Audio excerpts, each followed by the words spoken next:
Dear student, today we will start application of Gauss law in some special situation. Okay, finding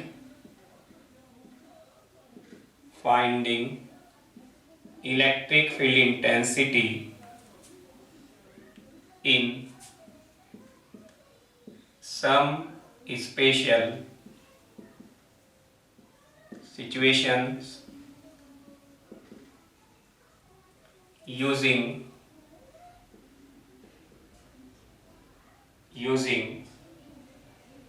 Gauss law.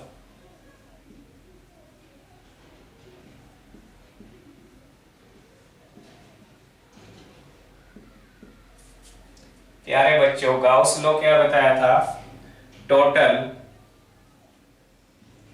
Electric flux passing through a closed surface is equal to the 1 upon epsilon naught times to the total charge in that closed surface. हमें Gauss law का use करते हुए कुछ सम special situation में electric field find out करना है। तो उसका कुछ आइडिया मैं बता रहा हूं कैसे फाइंड आउट करेंगे। डॉट प्रोडक्ट को ओपन करेंगे, E D A cos theta आएगा, 1 upon epsilon naught Q in. E symmetricity की वजह से कांस्टेंट मिलेगा, आपको कांस्टेंट मिलेगा, कांस्टेंट बनाना होगा। ओके, और थीटा आपको 0 डिग्री या 90 डिग्री मिल जाएगा, यानी कि जो वेक्टर की डायरेक्शन है नॉर्मल वेक्टर की, वो या तो इलेक्ट्रिक फील्ड इंटेंसिटी के पैरेलल मिलेगी या परपेंडिकुलर। ओके, फिर इजीली हम E कांस्टेंट है तो इंटीग्रेशन से बाहर रख लेंगे और इलेक्ट्रिक फील्ड इंटेंसिटी की वैल्यू हम निकाल लेंगे। तो अब हम देखेंगे, ये कुछ बेसिक आइडिया मैंने दिया। अब हम फाइंड आउट करेंगे electric field intensity in some special situation. Okay, तो देखिए,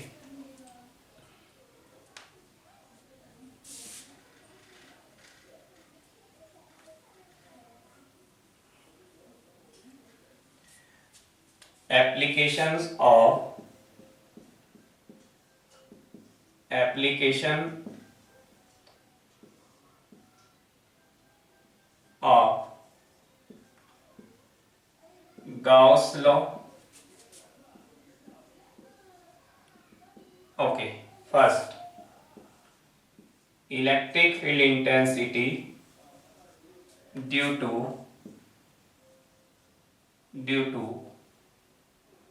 uniformly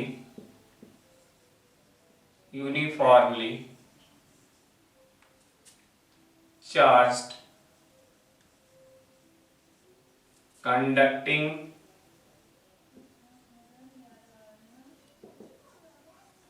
sphere or spherical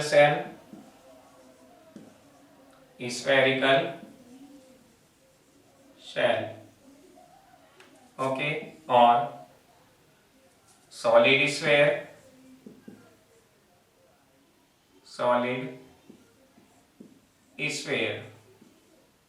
और hollow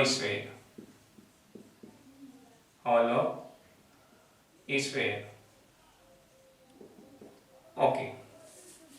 हमें एक कंडक्टिंग सॉलिड स्फीयर या होलो स्फीयर है या स्फेरिकल हम शेल कहें, गिवन है having the surface charge density sigma, जिसकी surface charge density having surface charge density sigma. प्यारे बच्चों, बोर्ड एग्जाम में सीबीएसई के ये 3 मार्क्स में क्वेश्चन पूछा जाता है। 3 मार्क्स में ये क्वेश्चन पूछा जाता है, इंपॉर्टेंट क्वेश्चन होता है। ओके, तो हमें एक चार्ज कंडक्टिंग स्फीयर गिवन है, यूनिफॉर्मली चार्ज स्प्रेड किया गया है इसके ऊपर। ओके, यूनिफॉर्मली चार्ज स्प्रेड किया गया है जी।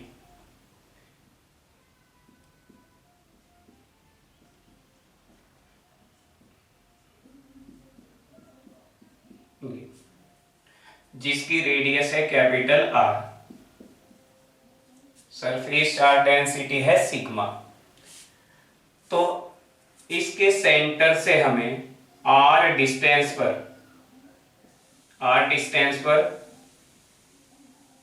इलेक्ट्रिक फील्ड इंटेंसिटी की डायरेक्शन हमें फाइंड आउट करनी है।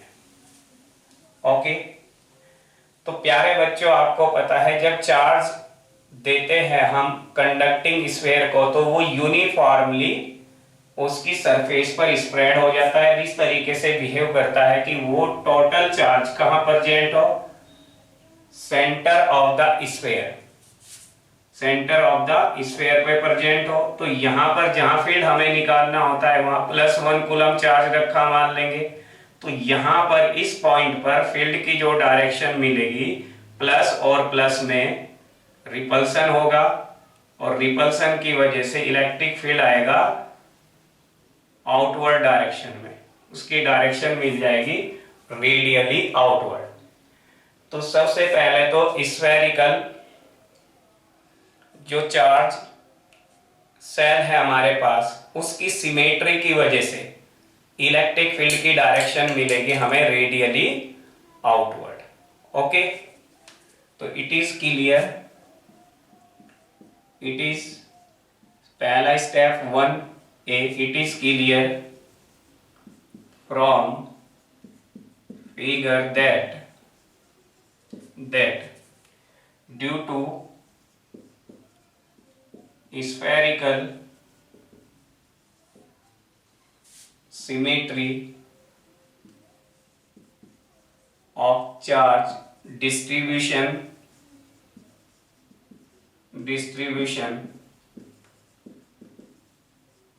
charge distribution E, electric field intensity is directed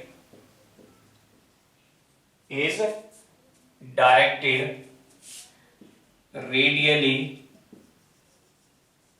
outward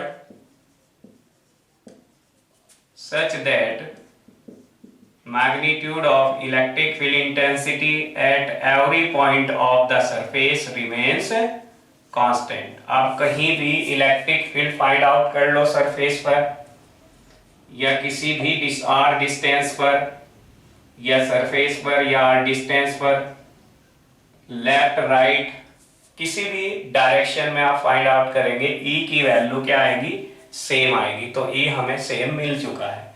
तो सबसे पहले हम ऐसे डेरिवेशन में इलेक्ट्रिक फील्ड इंटेंसिटी की डायरेक्शन कैलकुलेट करेंगे। ओके, इसके बाद सेकंड स्टेप, फर्स्ट स्टेप आता है डायरेक्शन ऑफ इलेक्ट्रिक फील्ड और सेकंड स्टेप आता है मैग्नीट्यूड ऑफ इलेक्ट्रिक फील्ड। अब हम फाइंड आउट करेंगे magnitude of electric field intensity, ये फाइंड आउट करेंगे, यानी कि E की वैल्यू हम कैलकुलेट करेंगे। यहां डायरेक्शन हमने निकाली प्यारे बच्चों। इसके बाद मैग्नीट्यूड फाइंड आउट करने के लिए हम एक गॉसियन सरफेस ड्रॉ करेंगे।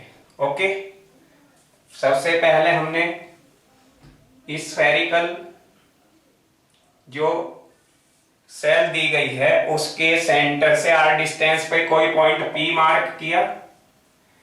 P पॉइंट मार्क करने के बाद हमने डायरेक्शन कैलकुलेट की।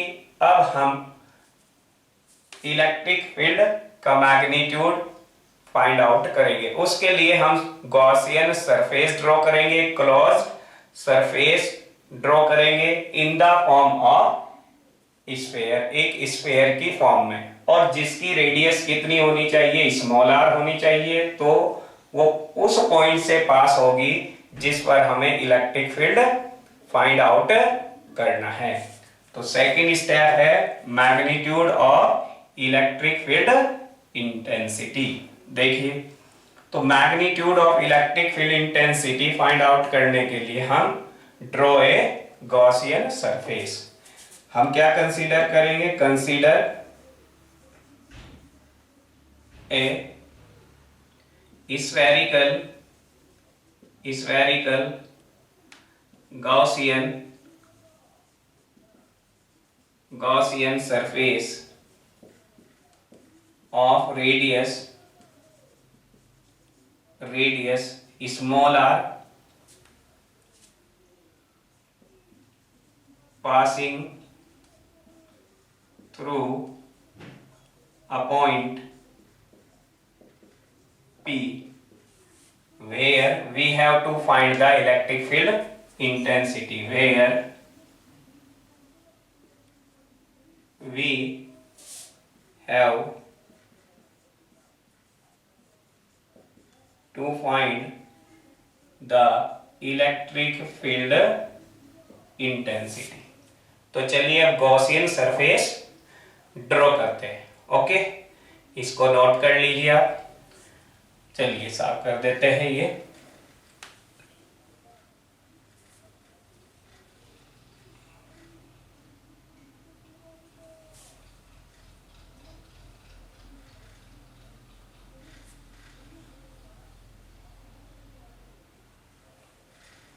देखिए प्यारे बच्चों, एक Gaussian surface, cylindrical Gaussian surface draw करेंगे। सिलेंड्रिकल गॉसियन सरफेस कहां पर? जो किससे होती हुई जाएगी? पी पॉइंट से होती हुई जाएगी। तो ये एक गॉसियन सरफेस हमने ड्रॉ की। ओके, अब इस गॉसियन सरफेस पर हम एक एलिमेंट्री एरिया कंसीडर करेंगे। एलिमेंट्री एरिया जिसका एरिया dA हो, और तो यहां पर इस पर जो नॉर्मल वेक्टर है वो उसकी डायरेक्शन कैसी होगी? आउटवर्ड। मैंने बताया था हमेशा एरिया क्या है? एक वेक्टर क्वांटिटी है। कब? अगर सरफेस क्या है? सरफेस एरिया स्मॉल है ना, तो वो एक वेक्टर क्वांटिटी होती है। अगर लार्ज है तो वो एक स्केलर क्वांटिटी होती है। तो एक यहां पर एरिया की डायरेक्शन क्या होगी? Normally outward. नॉर्मली आउटवर्ड होगी हमेशा। मैंने बताया था कि अगर क्लोज्ड सरफेस है तो हमेशा नॉर्मल वेक्टर कैसे काम करेगा? सरफेस के परपेंडिकुलर और बाहर की ओर। तो यहां थीटा की वैल्यू कितनी हो जाएगी प्यारे बच्चे? 0 डिग्री। कहीं भी पॉइंट ले लो, this is the Gaussian surface.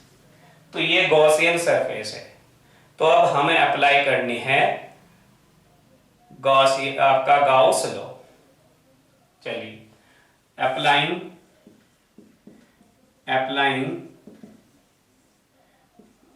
Gauss law. क्या है प्यारे बच्चों Gauss law? Surface integration of electric field that is electric flux is equal to 1 upon epsilon naught times to the total charge enclosed the Gaussian surface। Okay, तो यहां पर E और dA को हम डॉट प्रोडक्ट को open करेंगे। तो E dA cos theta की वैल्यू कितनी है? 0 degree equal to 1 upon epsilon naught into charge. इस पर चार्ज कितना मान लेते हैं? क्यू चार्ज दिया है तो ये क्यू हो गया। इलेक्ट्रिक फील्ड कांस्टेंट है इसलिए हम बाहर रख लेंगे इसको। और dA cos 0 की वैल्यू हो गई 1 equal to 1 upon epsilon naught Q. dA क्या है? एरिया ऑफ गॉसियन सरफेस पूरा। अगर हम देखें तो एरिया ऑफ गॉसियन सरफेस, तो गॉसियन सरफेस का सरफेस एरिया कितना? स्फेरिकल है 4 पाई रेडियस कितनी, small R, 4 pi R square 1/ε0 Q.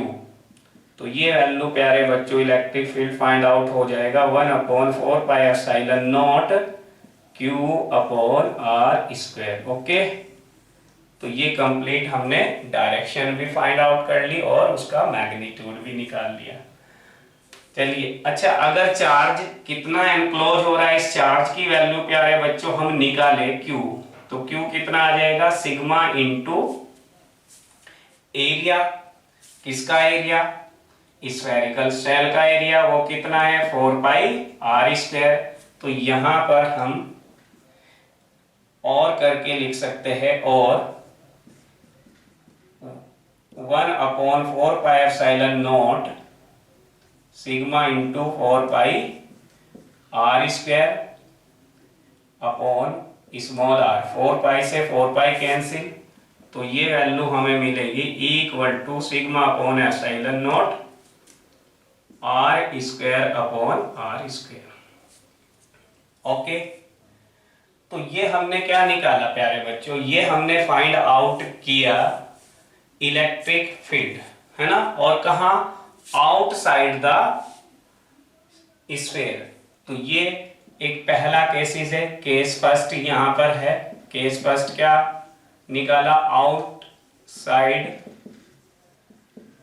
The sphere, outside the sphere. और आउटसाइड द स्फीयर मींस क्या है कि आउटसाइड द आर की वैल्यू, स्मॉल आर की वैल्यू ग्रेटर है किससे, कैपिटल आर से। ओके, ये नोट कर लीजिए, है ना। फिर केस सेकंड लेते हैं हम। यहां पे एक बात और नोट करने वाली है कि E इनवर्सली प्रोपोर्शनल हो गया किसके, r² के। ओके, तो ये सेकंड केस हम लेंगे। यहां पर अगर P पॉइंट, जो P पॉइंट है, ये P पॉइंट है, वो इनसाइड द स्फीयर, तो सेकंड केस निकालेंगे इनसाइड द स्फीयर। कितनी हो गए इलेक्ट्रिक फील्ड, तो केस सेकंड।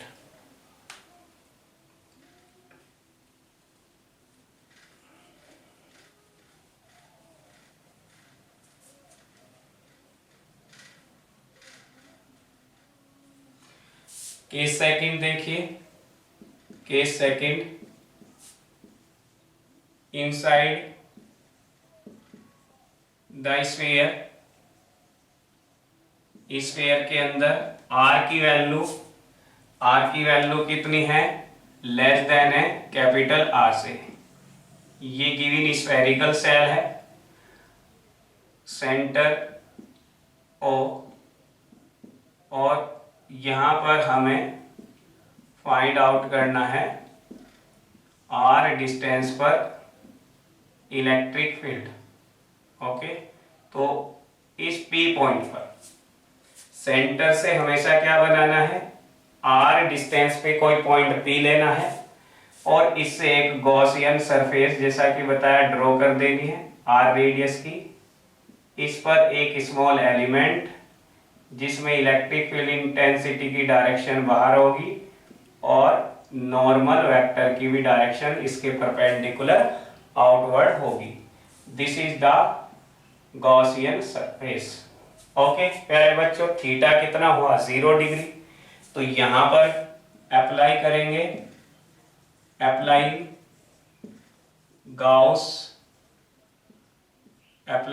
गाउस लॉ,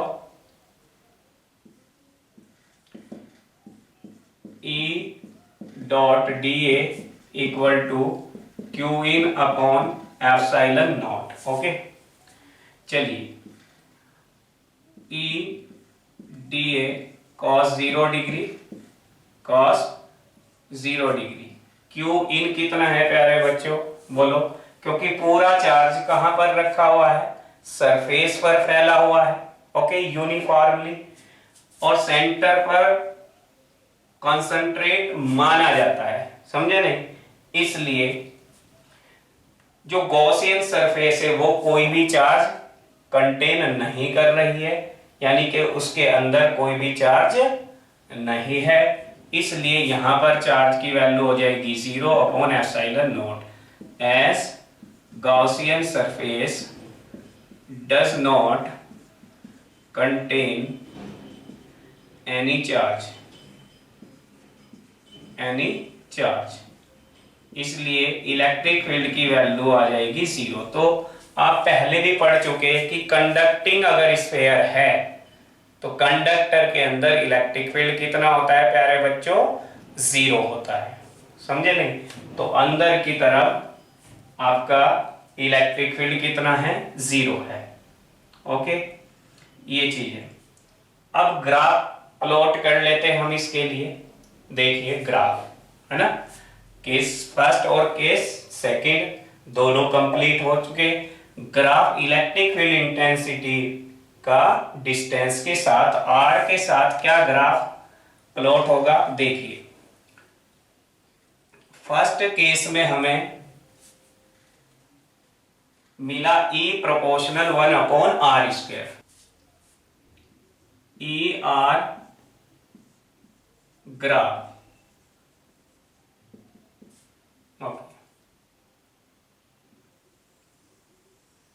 ये चार्ज कंडक्टिंग स्फीयर है, charge conducting sphere.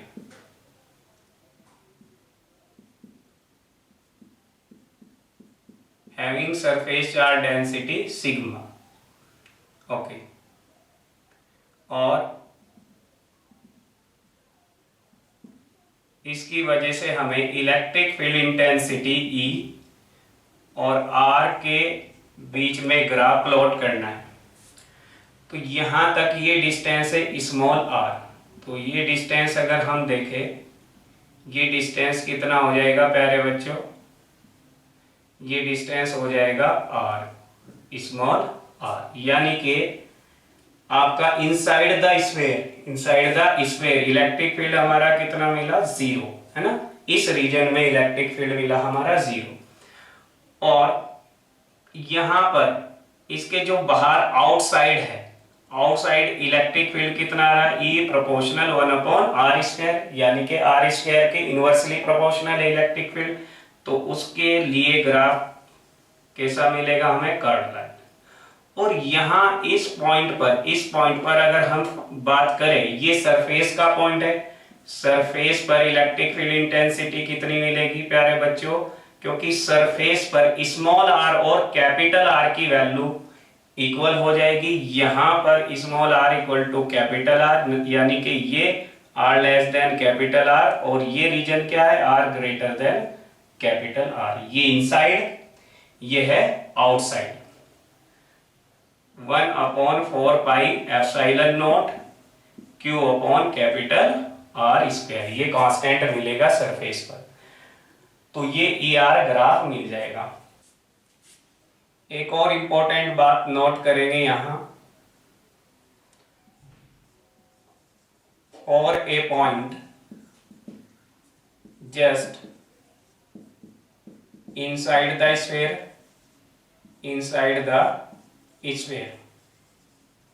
Just inside the sphere means small r और कैपिटल R क्या है? अप्रोक्स इक्वल होंगे। जस्ट इनसाइड का मतलब ये, एंड इलेक्ट्रिक फील्ड इंटेंसिटी बच्चों क्या हो जाएगी? 0, क्योंकि हम प्रूव कर चुके इनसाइड द स्फीयर कोई भी पॉइंट हो, कहीं पर भी इलेक्ट्रिक फील्ड हमेशा क्या होगा? 0 होगा। दूसरा इंपॉर्टेंट पॉइंट है, for a point just outside, just means यहां पर और यहां, आउटसाइड और इनसाइड, ये means outside the sphere R approach करेगा कैपिटल R को, लगभग इक्वल होंगे, नेग्लेक्ट कर सकते हैं ये small distance, but E is not equal to 0। E कितना होगा? जस्ट आउटसाइड कितना होगा प्यारे बच्चों? कैपा कितना? Q अपॉन R स्क्वायर, ये ध्यान रखना है।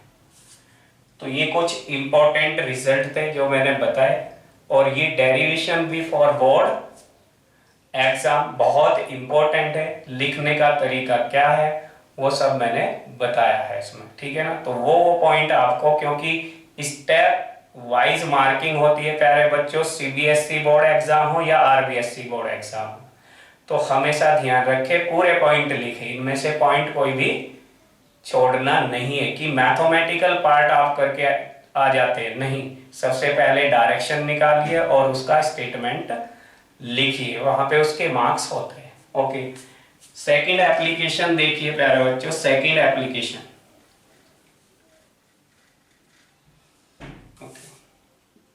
Second application, electric field intensity due to infinitely long straight wire, E due to infinitely long charged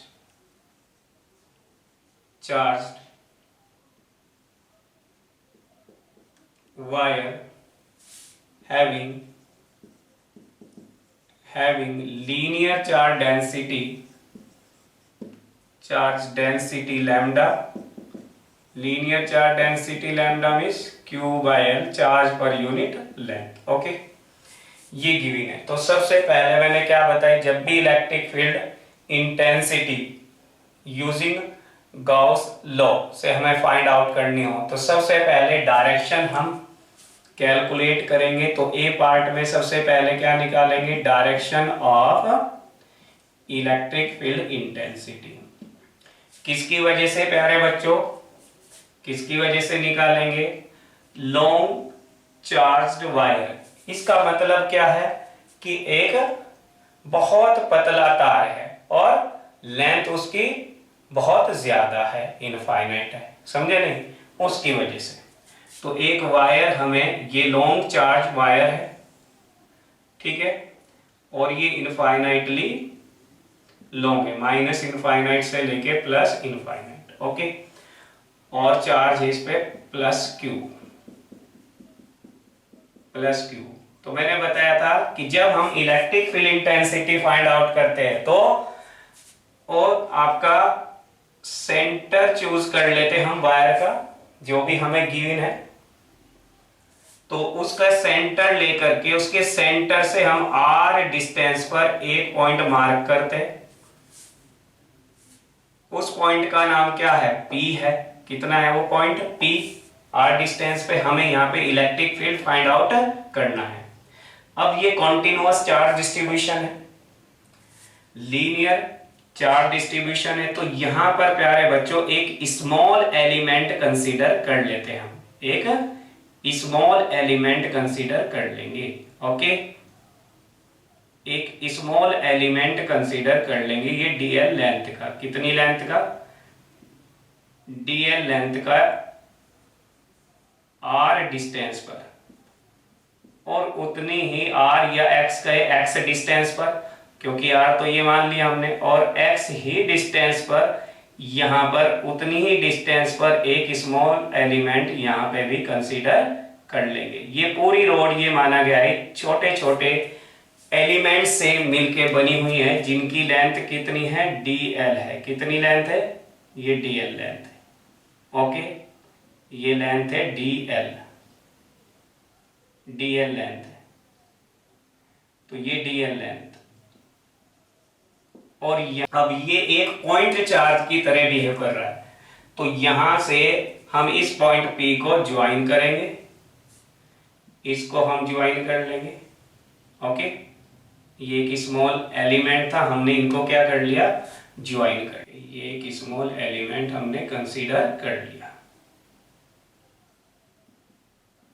ये प्यारे बच्चों, चलिए अब ये एक पॉइंट चार्ज की तरह बिहेव कर रहा है, ये एक पॉइंट चार्ज की, तो इसकी वजह से इसकी इलेक्ट्रिक फील्ड इंटेंसिटी क्या होगी, रिपल्सन होगा, क्योंकि जिस पॉइंट पर हम इलेक्ट्रिक फील्ड फाइंड आउट करते हैं उस पे +1 कूलम चार्ज रखा मानते हैं, तो ये पॉइंट चार्ज, यहाँ भी एक पॉइंट चार्ज, तो इलेक्ट्रिक फील्ड आएगा कुछ इस डायरेक्शन में डी।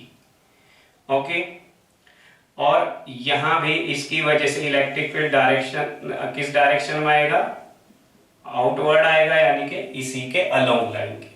ये अगर थीटा है प्यारे बच्चों तो सिमेट्रिसिटी से ये भी थीटा होगा। और यहां पर अगर हम डी के दो कंपोनेंट देखें, एक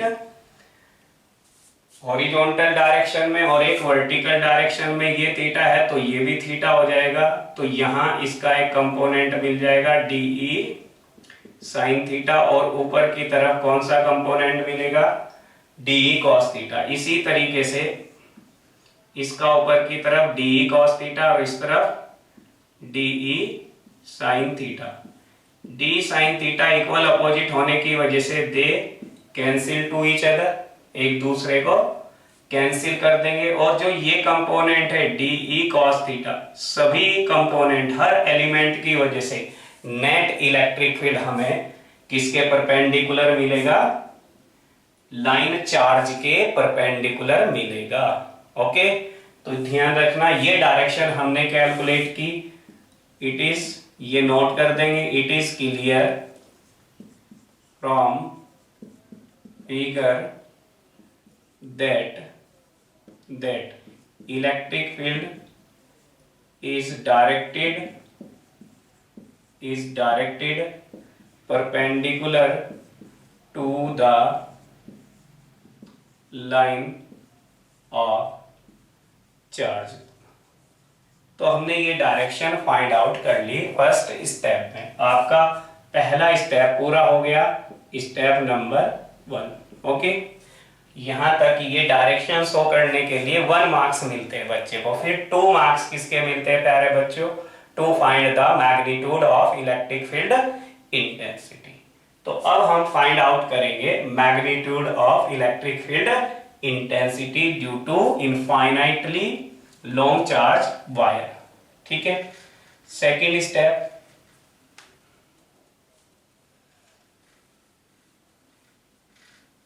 सेकेंड स्टेप है हमारा B, to find E magnitude. Okay, to find E magnitude हम निकालेंगे। तो ये लाइन चार्ज है इनफाइनाइटली लॉन्ग, इसकी वजह से प्यारे बच्चों मैंने क्या बताया था, इसकी वजह से हमें एक लाइन चार्ज है, इसकी वजह से हमें electric field intensity R distance पे फाइंड आउट करनी है। आर डिस्टेंस है यहां से, सेंटर से क्या है, पी पॉइंट है, और पी पॉइंट पर हमें फाइंड करना है क्या, electric field intensity P point पर। ओके, तो एक गॉसियन सरफेस हमें ड्रॉ करनी होगी जो इससे जाएगी। तो वो किस फॉर्म की मानेंगे हम, क्योंकि इलेक्ट्रिक फील्ड इधर से भी निकल रहा है इधर से भी, तो ये सरफेस बनेगी सिलेंड्रिकल। कैसी, एक सिलेंड्रिकल गॉसियन सरफेस ड्रॉ करेंगे हम, सिलेंड्रिकल गॉसियन सरफेस। ओके, नीचे से और ऊपर से सेम डिस्टेंस हम लेंगे,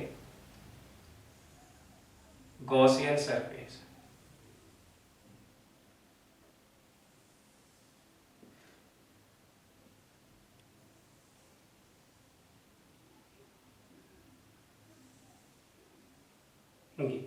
एक सिलेंड्रिकल गॉसियन सरफेस हमने ये लेट कर ली, Gaussian surface. Okay, of radius R, और ये पॉइंट पी है जहां पे हमें इलेक्ट्रिक फील्ड इंटेंसिटी निकालनी है। ये पॉइंट चार्ज की तरह ट्रीट किया, तो इलेक्ट्रिक फील्ड इंटेंसिटी की डायरेक्शन क्या हुई, perpendicular to this line charge and outward due to positive charge. Okay, तो यहां पर एक स्मॉल एलिमेंट कंसीडर करना पड़ेगा प्यारे बच्चों, जिसका एरिया कितना है, डीए है, स्मॉल एलिमेंट। तो ये कर्ड सरफेस है, तो कर्ड सरफेस के क्या होगी, सरफेस के हमेशा डीए की डायरेक्शन क्या होगी, आउटवर्ड होगी। क्या होगी, आउटवर्ड होगी। इधर भी इलेक्ट्रिक फील्ड क्या होगा, बाहर की तरफ होगा। तो इलेक्ट्रिक फील्ड और डीए हमेशा कितना एंगल होगा, कर्व सरफेस के लिए थीटा की वैल्यू 90 डिग्री। यहां पर सर्कुलर सरफेस है, तीन सरफेस यहाँ पे प्यारे बच्चों। एक सरफेस तो ये है, ये मान लिया S2, ये S1 और ये कितनी S3। यानी कि जो इलेक्ट्रिक फ्लक्स पास होगा वो S1 S3 और S2 से पास होगा। तो यहां पर एक कंसीडर करनी पड़ेगी हमें, क्या, DA। और DA की डायरेक्शन क्या होगी प्यारे बच्चों, आउटवर्ड होगी, ये DA। इसी तरीके से इलेक्ट्रिक फील्ड कैसे है, इलेक्ट्रिक फील्ड आपका ऊपर की ओर है, यानी कि परपेंडिकुलर है। किसके परपेंडिकुलर है, लाइन चार्ज के। तो इलेक्ट्रिक फील्ड की डायरेक्शन ये है। इसी तरीके से यहां कंसीडर करेंगे आप, इलेक्ट्रिक फील्ड की डायरेक्शन ये है, ओके। और DA की डायरेक्शन क्या होगी, DA की डायरेक्शन होगी बाहर की तरफ, ये नॉर्मली आउटवर्ड होगी। तो इन सरफेस के लिए थीटा कितना आएगा, 90 डिग्री, और इस सरफेस के लिए भी थीटा कितना आएगा प्यारे बच्चों, 90 डिग्री। ओके, अब कंप्लीट बन गई है गॉसियन सरफेस। तो इसमें एक लाइन हम लिख देंगे, consider a Gaussian cylindrical surface, Gaussian cylindrical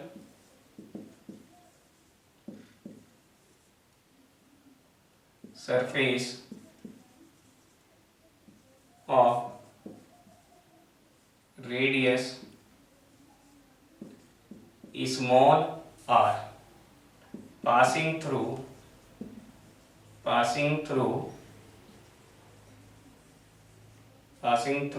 point P। कौन सा है point P, where we have to find electric field intensity। Okay, ये चलिए प्यारे बच्चों, अब क्या है, अप्लाई कर देंगे, अप्लाइंग गाउस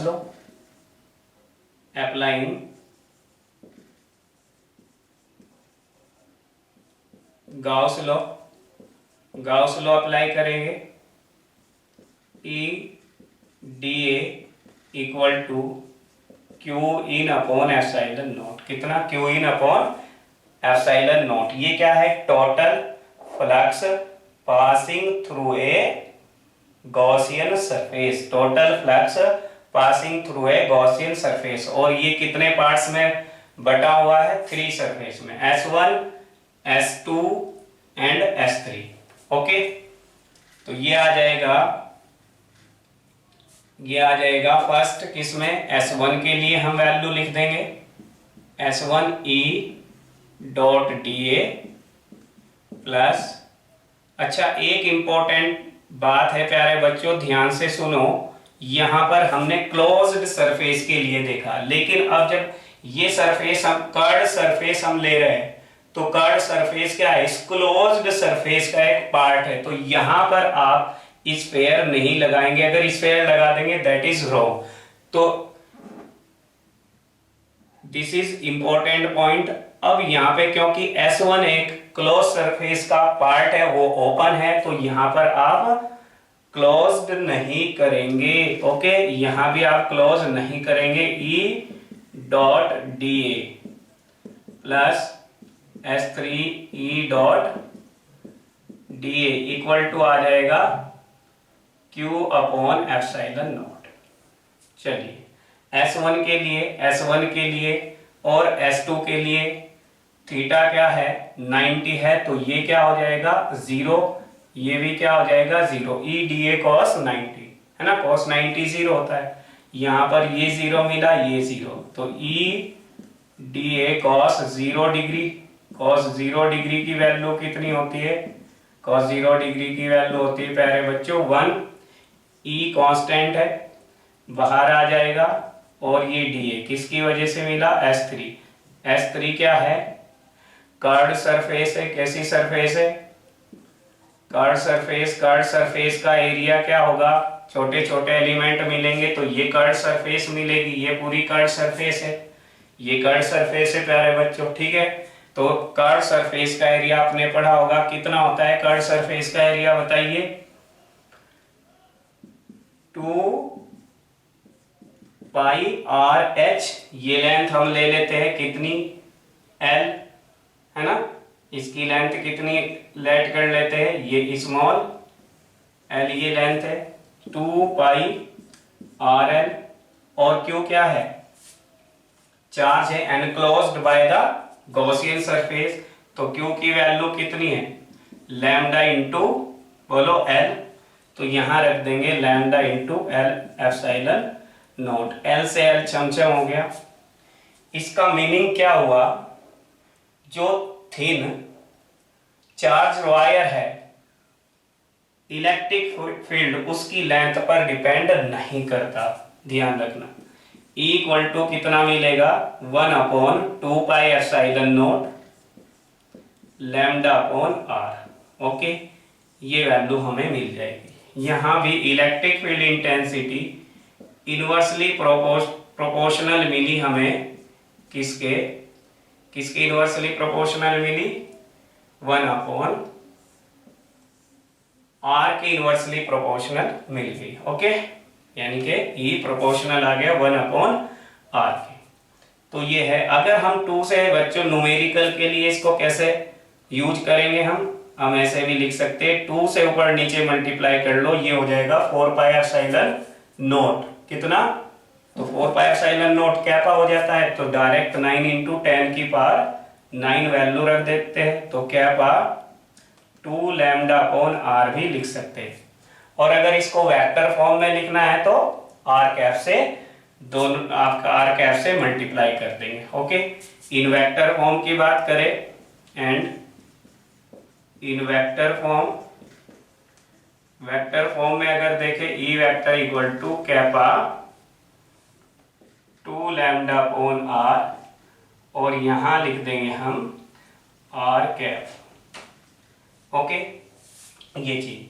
अब ER ग्राफ देखेंगे, है ना, थर्ड स्टेप में हम ER ग्राफ सीखेंगे इसका, क्योंकि ग्राफ का पता चल गया होगा इनवर्सली प्रोपोर्शनल है, तो एक कर्व लाइन हमें ग्राफ मिलेगा E और R के बीच में। चलिए ER ग्राफ, ये एक लॉन्ग स्ट्रेट चार्ज वायर है ऑफ इनफाइनाइट लेंथ, ये R और ये E, तो इसकी वजह से इलेक्ट्रिक फील्ड जाएगा इस तरीके से, E प्रोपोर्शनल 1/r, ओके, ये ग्राफ हो जाएगा, ओके। देखिए नेक्स्ट थर्ड एप्लीकेशन क्या है प्यारे बच्चों, एप्लीकेशन थर्ड, ये श्योर है मेरे प्यारे बच्चों कि 3 एप्लीकेशन है, तीनों एप्लीकेशन में से एक एप्लीकेशन CBSE बोर्ड एग्जाम या RBSE बोर्ड एग्जाम में श्योर है कि आती है, ओके। और थर्ड जो एप्लीकेशन है प्यारे बच्चों, ये सबसे ज्यादा इंपॉर्टेंट है, तो electric field intensity due to infinite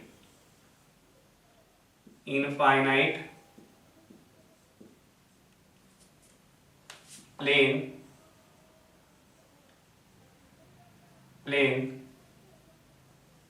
non conducting sheet of uniformly charge,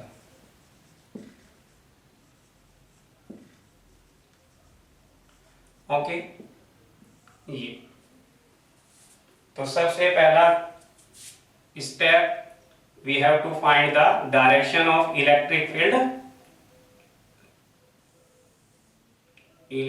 field intensity. सबसे पहले ये गिवन है आपको, और ये क्या है, इनफाइनाइटली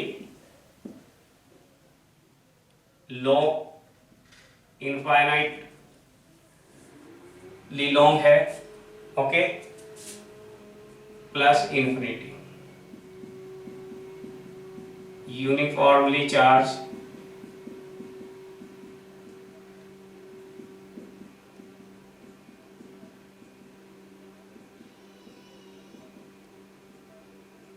तो प्यारे बच्चे, सबसे पहले हमें फर्स्ट स्टेप में हमें फाइंड आउट करनी है direction of electric field intensity. देखिए, तो direction of electric field intensity के लिए मैंने बताया था कि शीट के सेंटर से आर डिस्टेंस पर, शीट के सेंटर से आर डिस्टेंस पर कोई पॉइंट P कंसीडर कर लेते हैं। कोई पॉइंट कितना ले लेते हैं? P कंसीडर कर लेंगे आर डिस्टेंस पर, जहां पर हमें electric field intensity find out करनी है। और इस पे हम इसीलिए कितना चार्ज रखा मान लेते हैं, +1 कूलम। ठीक है, ऊपर और नीचे इसके x डिस्टेंस पर एक स्मॉल एलिमेंट कंसीडर करते हैं, एक स्मॉल एलिमेंट कंसीडर कर लेते हैं। और स्मॉल एलिमेंट अब क्या करेगा, एक ये जिसका एरिया d है, तो एलिमेंट्री एरिया d है, तो यहां पर इसकी वजह से इलेक्ट्रिक फील्ड की डायरेक्शन मिलेगी हमें आउट, तो ये डायरेक्शन हमें मिल जाएगी। ओके, उतने ही डिस्टेंस पे, ये अगर x है तो x डिस्टेंस पर एक एलिमेंट हम और कंसीडर कर लेंगे, और यहां से भी इसको पॉइंट P से मिला देंगे। इसका इलेक्ट्रिक फील्ड आएगा इस तरफ DE, DE। ओके, ये P पॉइंट हो गया। चलिए, ये P पॉइंट हो जाएगा। अब यहां पर इसके दो कंपोनेंट, ये थीटा है तो एग्जैक्टली ये भी थीटा होगा। इसके दो कंपोनेंट, एक वर्टिकल एक आपका हॉरिजॉन्टल, और D के भी दो, एक हॉरिजॉन्टल और एक वर्टिकल ऊपर की तरफ। तो D का इस तरफ ये थीटा है, वर्टिकली अपोजिट एंगल है। D का वर्टिकल कंपोनेंट आएगा D साइन थीटा, ठीक है, और हॉरिजॉन्टल आएगा D cos theta, D cos theta. ये आ जाएगा D cos theta, D cos theta, और ये D sine theta. D sine theta equal opposite होने की वजह से कैंसिल आउट। तो नेट फील्ड हमें क्या मिला, शीट के हमें क्या मिला, परपेंडिकुलर मिला और आउटवर्ड मिला। ओके, ये तो यहां लिख देंगे it is clear that E is directed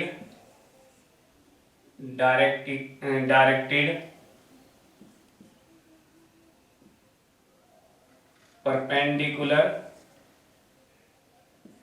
to the sheet। Sheet के क्या है, परपेंडिकुलर है, एंड इन आउटवर्ड, कहाँ है, आउटवर्ड डायरेक्शन। अगर पॉजिटिव शीट है तो क्या है, अवे फ्रॉम द शीट होगा, यानी कि आउटवर्ड डायरेक्शन में मिलेगा। और अगर निगेटिव शीट दी गई है तो टुवर्ड्स द शीट मिलेगा। ओके, चलिए, ये तो हमने फाइंड आउट कर ली डायरेक्शन। अब हम इसकी वजह से निकालेंगे आपका magnitude of electric field intensity. तो magnitude of electric field intensity देखेंगे। बी स्टेप है,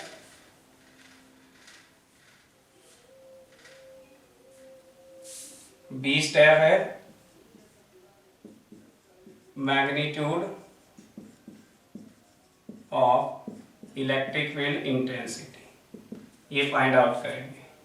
तो प्यारे बच्चों, ये चार्ज शीट है, ये आपको जिसकी सरफेस चार्ज डेंसिटी क्या है, सिग्मा है, और यहां पर इसके सेंटर से हम r डिस्टेंस पे एक पॉइंट P लिया। इस की चार्ज शीट की वजह से हमने एक गॉसियन सरफेस ड्रॉ की, Gaussian surface, this is Gaussian surface. Okay,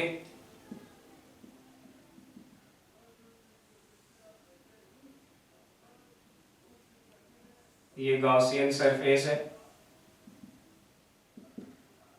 ये गॉसियन सरफेस हमने, इस पे भी 3 सरफेस है प्यारे बच्चों, एक S1, S2 और एक है कितनी S3।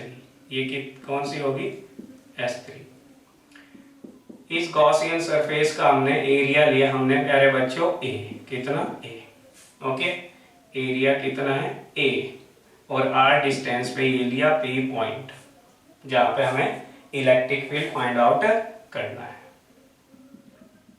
ये तो ये कर्व सरफेस है, इस पे हमें क्या है DA एक एलिमेंट कंसीडर, इलेक्ट्रिक फील्ड हमें मिल गया है ना, अवे फ्रॉम द शीट। इस शीट से क्या है अवे है, चार्ज शीट दी गई है,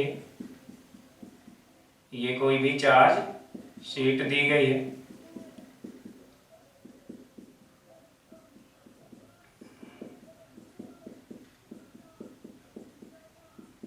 ये कोई चार्ज शीट दी गई है, ओके, ये आ गई चार्ज। अब देखिए यहाँ पे एक एलिमेंट्स लिया हमने, डी की डायरेक्शन कैसी होगी, नॉर्मली आउटवर्ड। इस सरफेस पे भी एक डी एलिमेंट, डी की डायरेक्शन होगी नॉर्मली आउटवर्ड, और यही क्या होगी, इलेक्ट्रिक फील्ड इंटेंसिटी की भी डायरेक्शन क्या होगी, इसी के अलोंग होगी। तो इलेक्ट्रिक फील्ड इस तरफ है, समझे नहीं, और डी यहाँ पे इस तरफ है, तो ये क्या हो जाएगा थीटा 90 डिग्री। यहाँ पर डी की डायरेक्शन, यहाँ पे डी एलिमेंट लेंगे तो डी की डायरेक्शन हमें ये मिलेगी नॉर्मली आउटवर्ड, तो थीटा कितना हो जाएगा 0, और यहाँ भी थीटा कितना हो जाएगा 0। अब इजी है प्यारे बच्चों, मेन है कि डायग्राम समझ में आने चाहिए उसकी डायरेक्शन, ओके। तो सबसे पहले हमने क्या कंसीडर किया, consider a cylindrical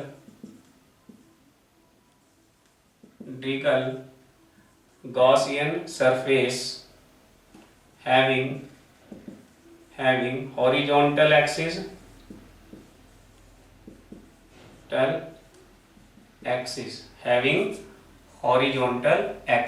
passing through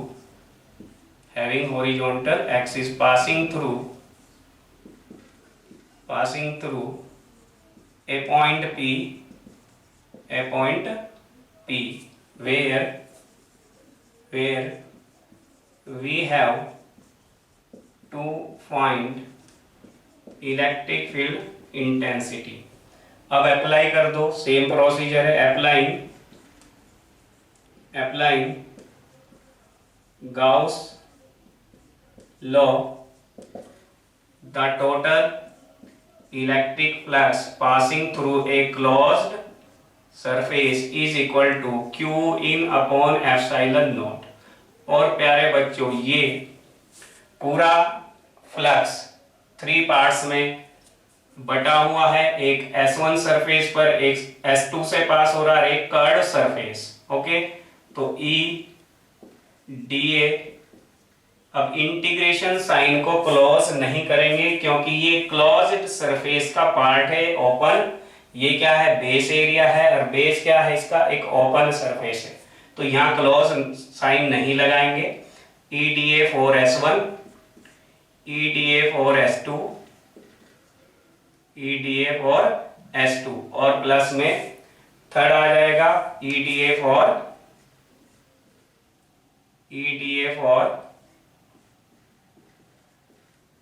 S3 equal to Q upon epsilon naught. कितना हो जाएगा Q upon epsilon naught, okay. तो ये वैल्यू कितनी मिलेगी, ये वैल्यू हमें मिल जाएगी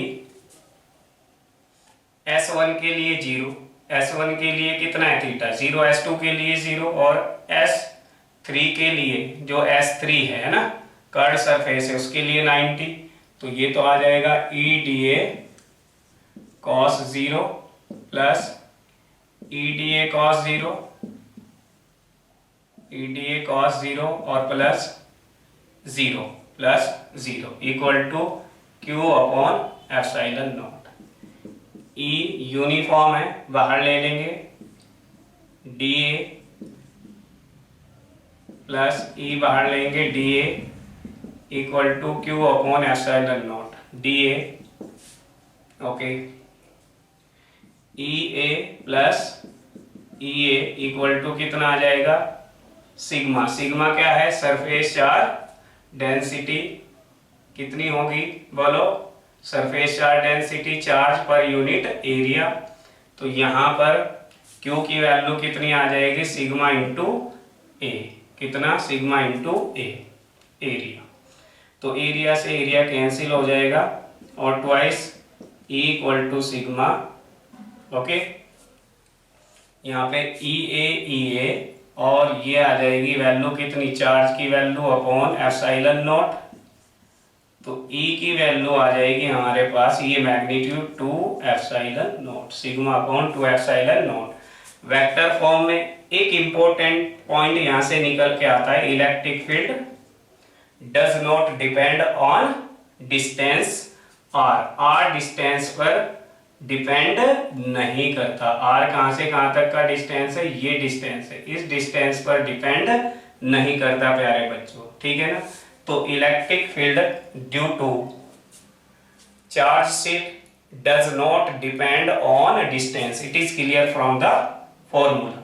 तो आर नोट यानी कि डिपेंड नहीं करता, तो ये इसकी वजह से था sigma upon 2 epsilon not. And अगर वेक्टर फॉर्म में अगर बात करें, इन वेक्टर फॉर्म में बात करें तो E की वैल्यू हम लिखेंगे सिग्मा 2 एप्सिलॉन नॉट और एक n कैप वेक्टर यहाँ पे लगा देंगे, कोई भी यूनिट वेक्टर, ओके, ये वेक्टर फॉर्म हो जाएगी। अब इसका हम ग्राफ देखते हैं। तो ग्राफ ER ग्राफ देखिए,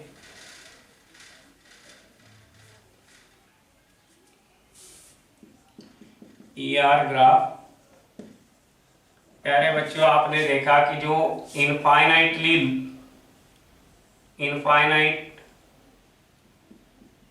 शीट ऑफ चार्ज थी जिसकी सरफेस चार्ज डेंसिटी सिग्मा, इसकी वजह से अगर हम इलेक्ट्रिक फील्ड निकाले तो वो डिस्टेंस पर डिपेंड नहीं करता, इसलिए ग्राफ हमारा पैरेलल टू आर एक्सिस होगा।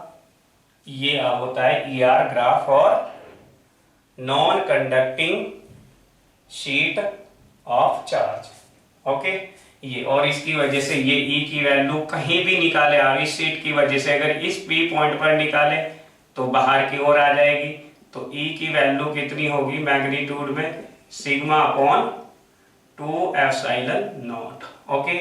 इस पॉइंट पर निकाले तो भी कितनी होगी, Q पॉइंट पर निकाले तो भी कितनी होगी, E का magnitude equal to sigma upon 2 epsilon naught.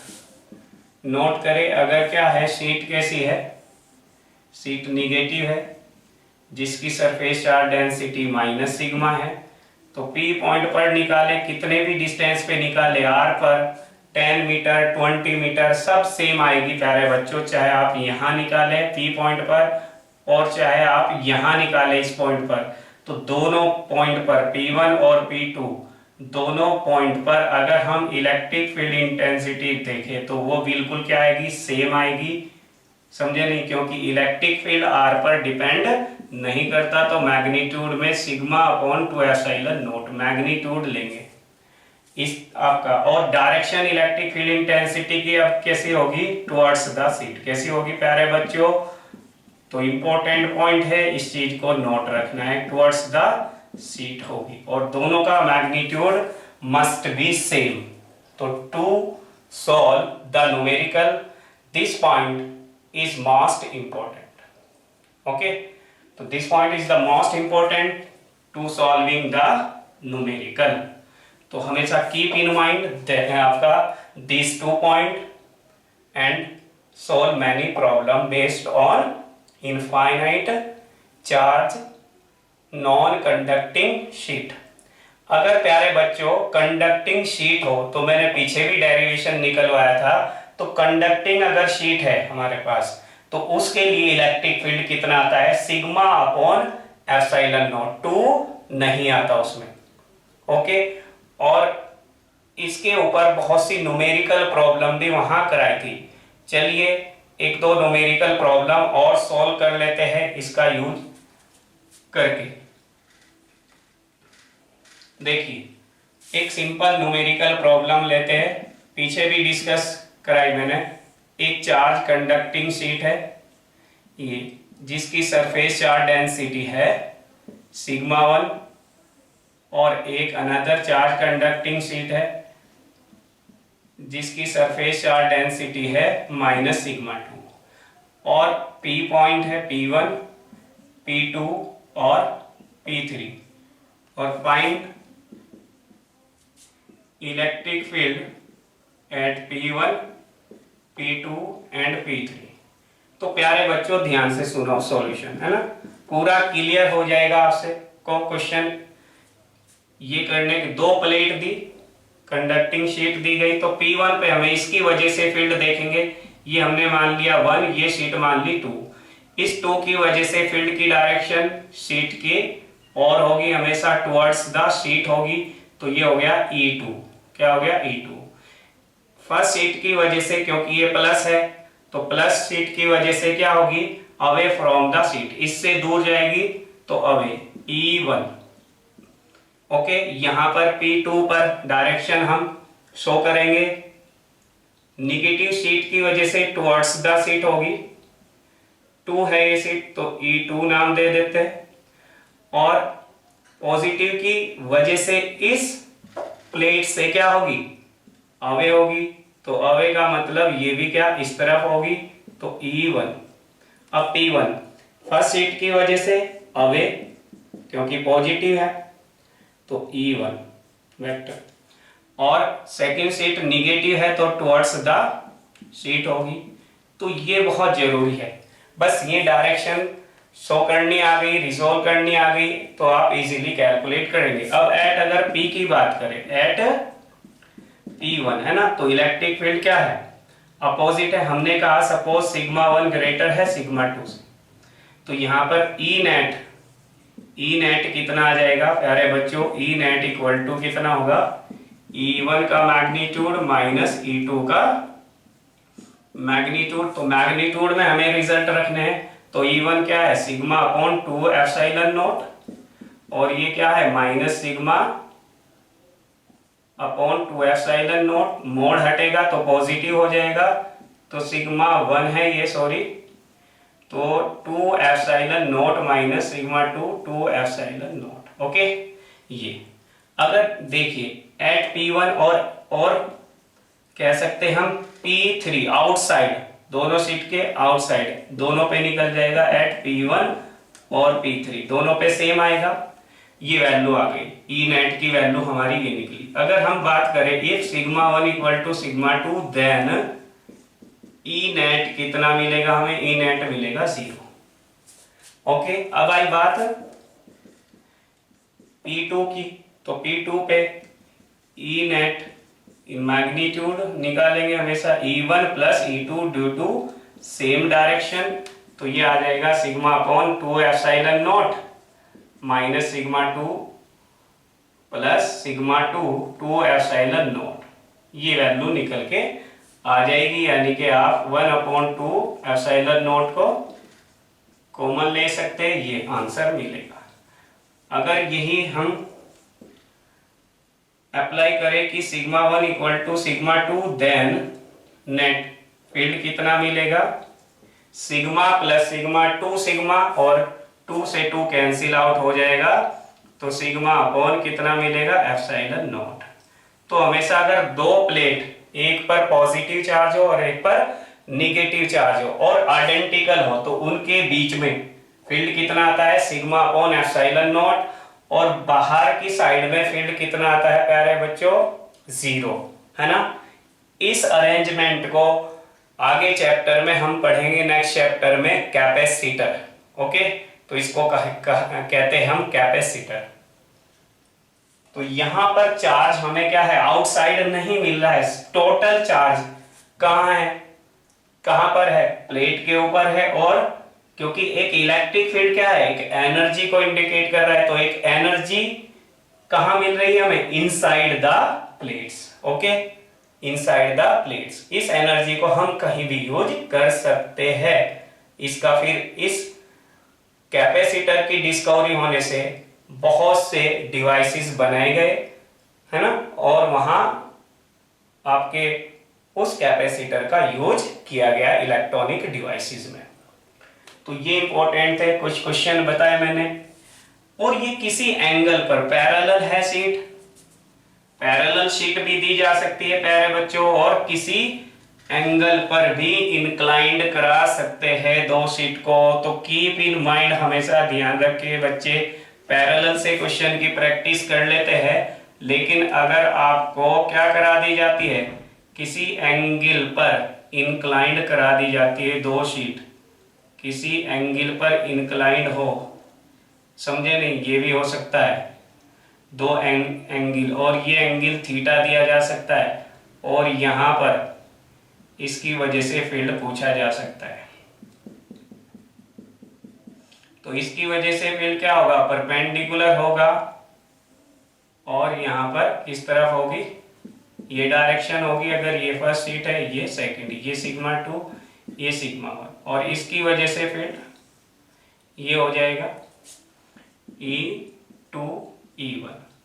Okay, तो नेट फील्ड क्या आएगा, नेट फील्ड आएगा प्यारे बच्चों दिस वन। नेट फील्ड कितना आएगा, ई नेट कैसे निकालेंगे, ये एंगल आप, है ना, ये एंगल। ओके, तो ये एंगल देखेंगे, जो भी एंगल आएगा ये वाला एंगल, और उसका हम क्या कर लेंगे, ई नेट इक्वल टू आप फाइंड आउट कर लेंगे using law of parallelogram, using law of parallelogram, है ना, उसका यूज करते हुए हम इजीली फाइंड आउट कर सकते हैं। क्योंकि ये एंगल अगर सिमेट्रिसिटी से देखा जाए, ये अगर थीटा है तो ये थीटा बाई 2 हो जाएगा, ये थीटा बाई 2, तो ये आप इजीली फाइंड आउट कर लेंगे, ये भी आप इजीली फाइंड आउट कर सकते हैं। तो ये एंगल अगर आपका आता है कितना, थीटा, तो ई नेट की वैल्यू कितनी मिलेगी प्यारे बच्चों,